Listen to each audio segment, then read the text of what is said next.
Hello everyone. So in this video we're going to be talking about a particular useful application of integrals, which is how we can find the areas of enclosed regions. And we're actually going to use some of the skills we learn in this section later when we're going to learn how we can use integrals to find volumes. But so basically, you guys know that an integral is an area under the curve. So since it represents an area, we can use it to find the areas of enclosed regions. So in this particular case, if we're given, if we want to find the region bounded above by some curve f of x, which we put in blue, and below by some curve g of x, we can find the area of that red shaded region by doing this particular integral. This particular integral right here, where remember the blue curve is f of x, the green curve is g of x. So basically, this formula right here works no matter what. As long as you use an upper curve and a lower curve, it doesn't matter if the upper curve is positive or negative or if the lower curve is positive and negative. You can use this formula and it will always work. Now, some of the things you have to do when you're solving these area problems is, first of all, we might need to find the x location of these intersection points. So how would you find those? Well, you would find those by setting f of x is equal to g of x and finding those points. Now, sometimes you're asked to find the area of a region enclosed in a certain space that depends on intersections like this. Other times you're asked to find ones that are just dependent upon certain boundaries. So you won't necessarily have to find an intersection in every single case, but you might.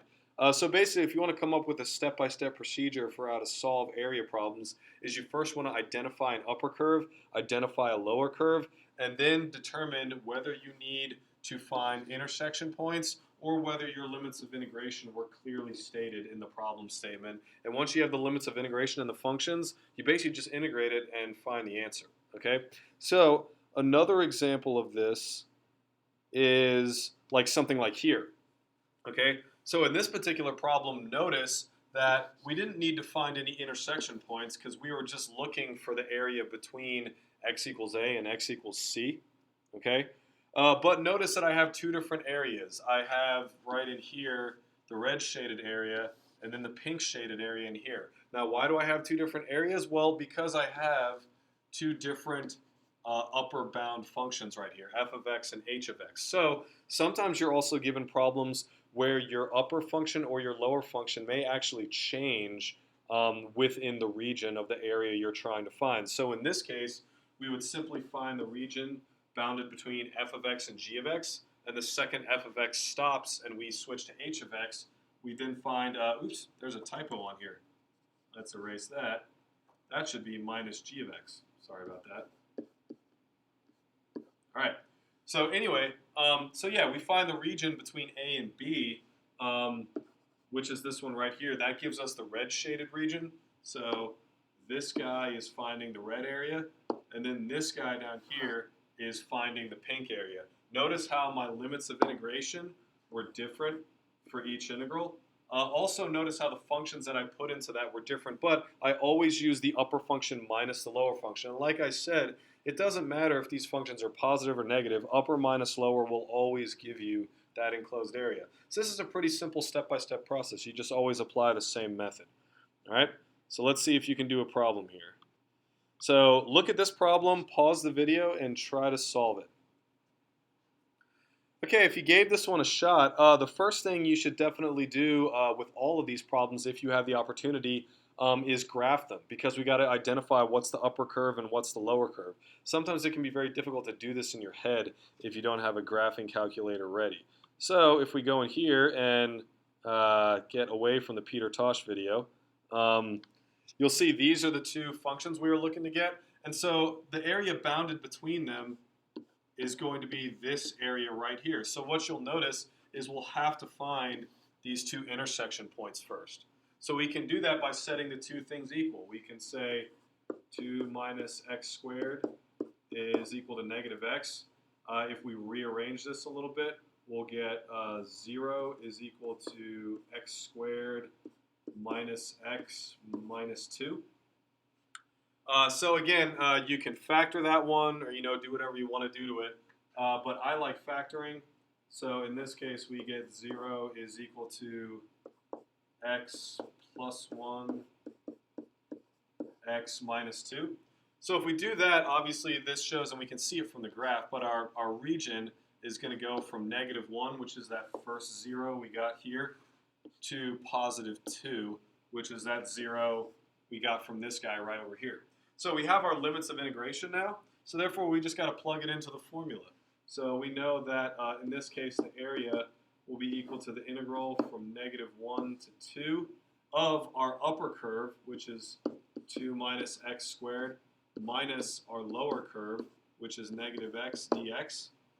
This turns into the integral from -1 to 2 of 2 minus x squared plus x dx, which if we keep working on this, this will just be 2x minus 1/3 x cubed plus 1/2 x squared, all looking at from the limits -1 to 2. So I'll save us the algebra, okay? If you can get to this step, just keep trying to work on evaluating this on your own. But if we get to this, we should eventually come to the answer of 9/2.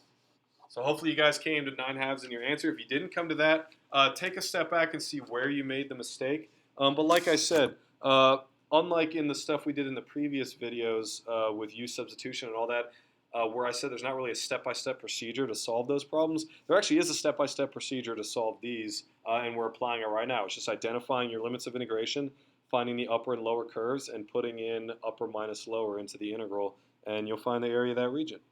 Okay, so let's go on to another problem. Let me erase this ink right here.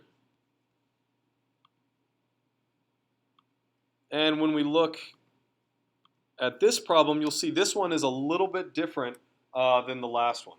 Okay, so pause the video and give this one a try. Okay, well, if you try this one, realize x to the 1/2 is just square root of x. So if we plot those two functions, square root of x and x plus 2, or x minus 2, sorry, we see our region looks something like this. Well, as you can see right here, let me zoom in. Actually, let me put this into projector mode. It'll be a lot easier to see. So if you look at this region right here, remember it was bound in the first quadrant.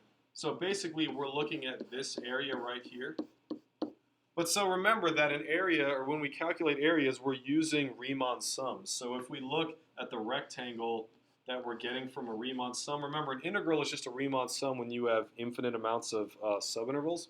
So in this case, up until we get to x equals 2, our upper curve is this red one, and our lower curve is the x-axis, okay? But once we get past x equals 2, when we look at that rectangle that we're using for our Riemann sums, our upper curve is still the red curve, but now our lower curve is the blue curve, which is x minus 2. So in this one, we're going to have to break this up into two different sections. Second of all, to make our limits of integration, we're going to have to find this intersection point, okay? Now we can easily do that by setting square root of x equal to x minus 2. If you go through and solve that, you'll get that x is equal to 4 in this particular case. So if we want to solve this region, again, we got to break it up into two parts, and those two parts are going to be divided by this portion right here when our lower curve has changed. Now remember, the problem said we're looking for this bounded in the first quadrant. That's why I'm not including any of this area down here, because of the wording of the problem. If you don't remember the problem being worded this way, just rewind the video and look at what we put down, and you'll see it said it was specifically in that first quadrant. So if we're going to solve this, our area is therefore going to be the integral of that first section from 0 to 2 of square root of x minus 0 is technically our lower curve. If you didn't want to put that there, that's completely fine. You could have just said the integral of square root of x from 0 to 2 if you wanted to. Then to that, we are going to look at the integral of that second portion. And remember, that second portion is going to go from 2 to 4.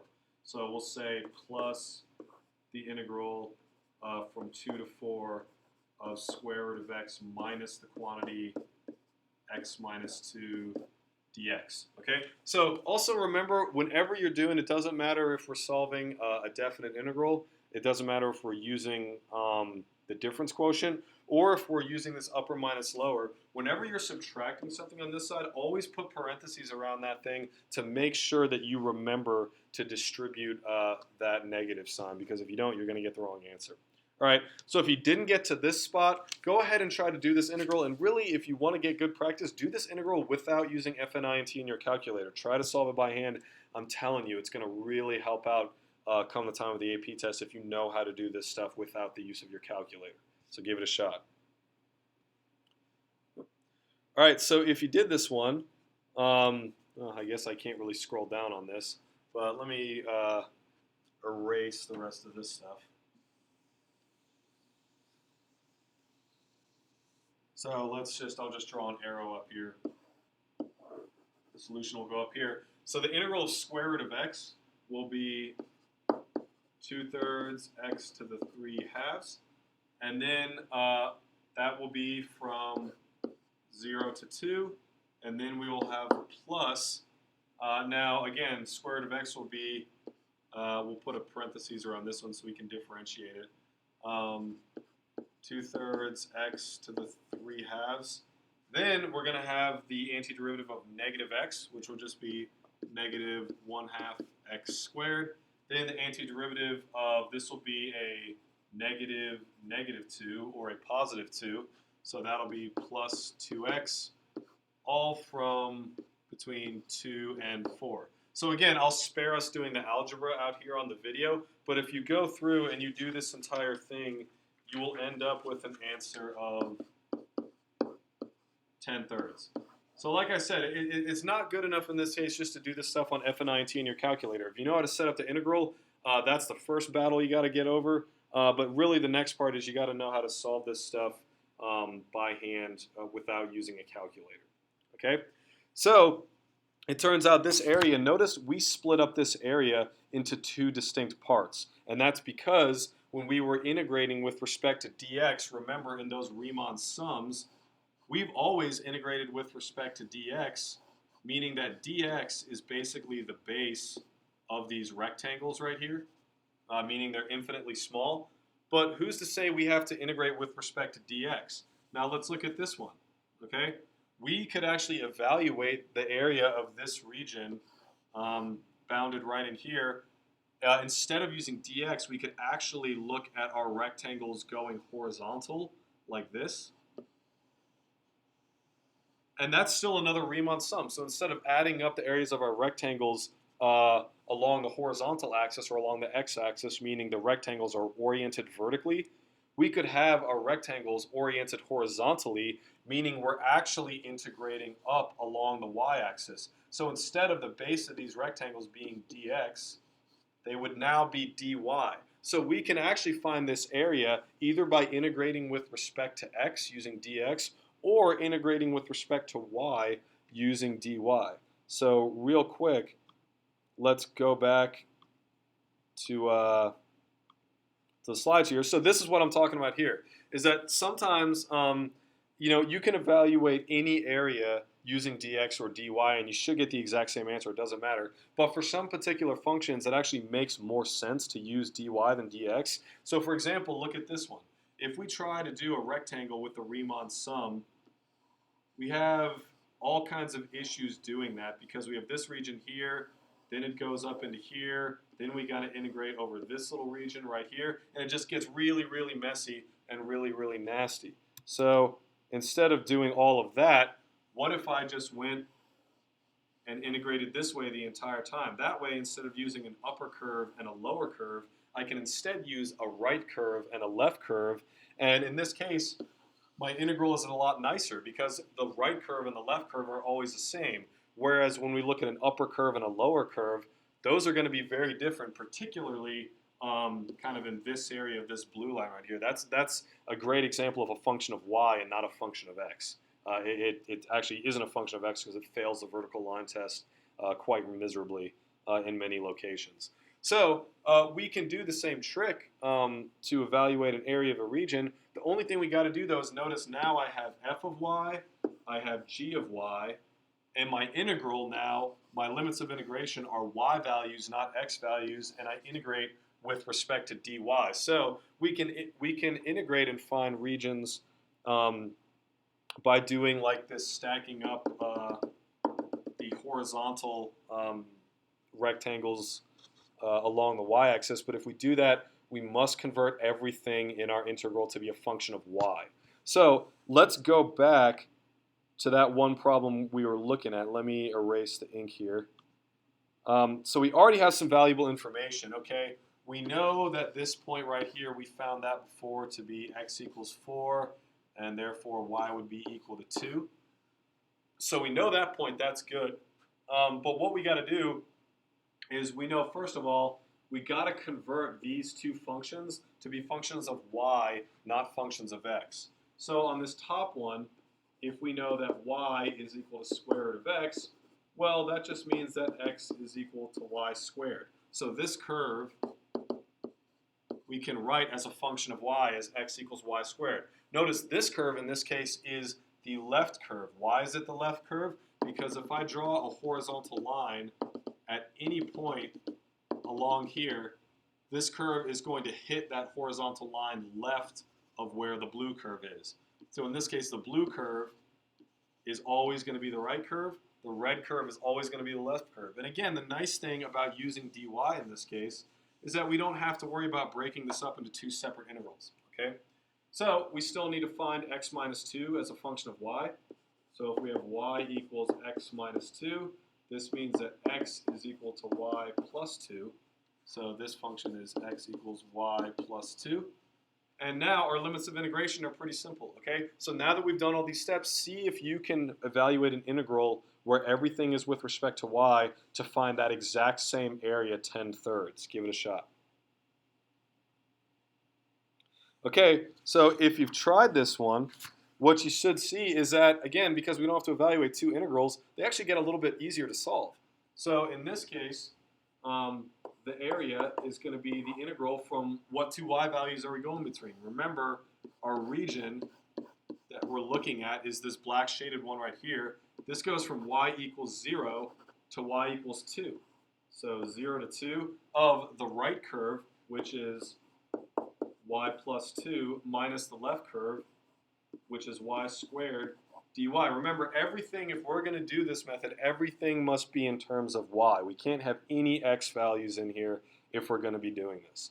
So if we evaluate this integral, this will end up being 1/2 y squared plus 2y minus 1/3 y cubed, all the way from 0 to 2. So again, sparing you the algebra, if we go through and solve that, we'll get the exact same answer. We'll get 10/3, and that's what we should get because it's the exact same area. We're just using two different ways to calculate it. So we'll be going over a lot of example problems, mainly using dx, because from what I've found with areas of regions, dy is not used a whole lot. However, this concept of flipping back and forth between dx and dy does become incredibly important when we get to something called solids of revolution, which will be in a couple of videos from now. So hope you enjoyed this one. Come back to class with questions.